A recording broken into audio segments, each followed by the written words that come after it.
Okay, hello and welcome back. In this video, we're going to talk about drawing curves in Rhino. In the last video, we talked about layers a little bit because it's one of the ways that I like to keep my files organized. So I had taken some of the closed loop polylines that we drew in our couple videos back, and I stashed them on this layer here called curves, which is a red layer, and so that's why my curves are red. I just like to keep stuff kind of hidden away, so I'll use layers for that. So that's what we learned in our last video. All right, so in this video I want to talk about drawing curves, and this is kind of a debatable subject. There's two main curve tools in Rhino. If I open up the curves palette here, you can take a look. There's control point curves, and then there's interpolate curves. There's also handle curves as well. If you see handle curves is kind of stashed underneath there. There's a lot of other curve tools that we're not going to talk about, but these two are the ones where I want to start today. So we'll start by just, we'll just click on the control point curve here, and we'll just see how it works. Click, click, click, click. All right, so there you go. So notice where the points sit in comparison to the actual curve that you get. The points sit way above and below the curve, okay? And if you right click and drop the tool, the points go away altogether, okay? So in order to affect this curve again, you have to show your control points. So in order to show control points, you go to this button here, points on, all right? And that will show the control points.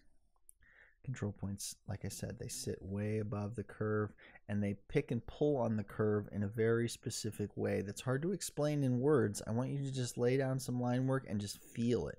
Just feel how that tugs on that curve like that. It's a very specific way, okay? So go ahead and just kind of use these control points to adjust the curve until it's sitting in a way that you like. Just try to draw a nice smooth curve, okay? And there you go. So I'm going to hit escape now, because right now the reason why the points are displayed is because I have the points on tool is running. So I'm going to hit escape to deactivate that tool and hide those points, okay? The other type of tool for drawing curves is the interpolate points curve. So let's click with that one. Click, click, click, click, click. Okay, now take a look at these. These are called edit points, okay? So the interpolate curve tool allows you to draw a curve using edit points. Edit points sit directly on the curve itself. So they're different than control points in that way. So a lot of people say that edit points give you a little bit more control over how you draw the curve, okay? Now, after I right click and I drop the tool to draw the curve, in order to show my edit points again, I have to go to this tool here. It's right next to control point display. It's edit points on, okay? And with that tool on, I can then click and grab on the edit points and edit my curve like so, all right? So a lot of this comes into play a lot later on in life when we're trying to get curves to match up to other curves, or trying to match curves to surfaces, and we start talking about curvature continuity and tangency and all of that sort of stuff that we're going to get to eventually. There is a preference as far as which curve you want to use, but for now, as we're starting to just lay down some basic line work, it's really a personal preference. Which way feels better to you? Because one point to bring up is the fact that a curve drawn with edit points can also be affected by using control points. If I hit escape and hide those points, but select this curve and go control point display, you can see here that I can have control points displayed for a curve drawn with interpolate curves, okay? So if you want to have the same feeling as the control point, then you can turn on control points for an edit. So I think there's just a little bit more, I guess it's a looser kind of grasp that you have on your curve when you use control points versus edit points. So edit points have a little bit more accuracy. So if you know you're going to be drawing like a really loosey-goosey curve, then control points are a little bit more appropriate. If you know that you're going to be drawing a really tight, really very specific high tolerance curve, then edit points are probably a little bit better.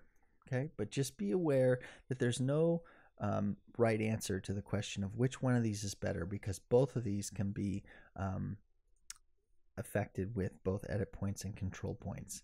This is just two different tools that allow you to start the curve using one or the other. Okay, so I hope that makes sense to everybody.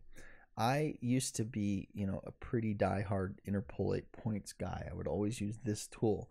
It's only just recently that I realized you could turn on control points for a curve drawn with edit points, and after that I was kind of like, well, it doesn't really make a difference. So anyway, I just want to point that out to everybody, that you see this curve here I drew with control points originally, and I can turn on edit points for it just as easy as that. It just depends on which one of these buttons you press here. Okay, so all right, now there's one more curve tool to talk about, and that is if you hover your mouse over the interpolate points tool, and notice that by hitting the right mouse key, you'll turn on handle curve. Let's do that one.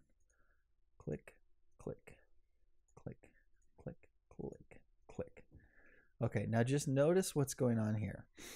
You see how you've got a point, which is like an edit point, but then you've got a handle that comes off, and that handle is very similar to the type of handle that you find in Illustrator. Okay, so I'm going to right click to drop that tool, and then I'm going to go points on. Okay, so if you remember when I was laying down that handle, you click here and it puts a handle out here. So the handle gets represented by control points. Okay, so I can't recommend this tool too much unless you are a really avid Illustrator user, because a handle driven curve is exactly the same as the kind of curve that you draw. It's like a Bezier curve in Illustrator. So if you're really, really used to that, then handle curves are available in Rhino, and that's where you'll find them. But you see why they kind of nest them away, because they create what I would call to be a pretty messy curve, right? There's a lot of extra points in here, and always when you're trying to draw proper smooth curves in any CAD program, less is more. Okay, so it puts a edit point on the curve, and then it gives you a control point at the extents of the handles. Okay, and so it makes it really easy to create like a kink in your curve. So I can take this control point here and create this. See, this is a really sharp edge right here. So that's not what you want. You always want a real smooth operation when it comes to curves.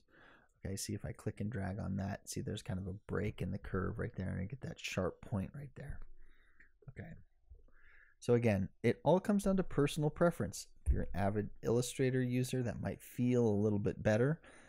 If you're trying to draw a really pillowy, smooth kind of curve, then you might want to go with the control point curve. And if you're trying to draw a really, really tight, high tolerance curve, then the interpolate edit point curve might be best for you. Okay, there's no right answer as to what's best. Honestly, they all produce the same thing, but they're just created in different ways. Okay, again, as usual, the way to find out what works best for you is just to practice, practice, practice. Draw a million curves using each of these three options, feel out which one feels better, and then go to town with that.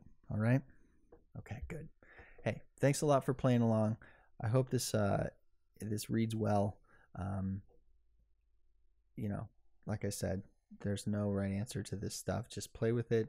Try to stay loose, have fun, and when you're done with all this, take your curves and stash them on a nice curves layer. Get them out of the way. And in the next video, we're going to start talking about drawing with symmetry, how to do some mirrors, and eventually we're going to work our way through all of these line work tools up here underneath the standard tab, and we're going to start getting down into creating some surfaces from our line work. Okay? All right, good news. Hey, thanks a lot for watching.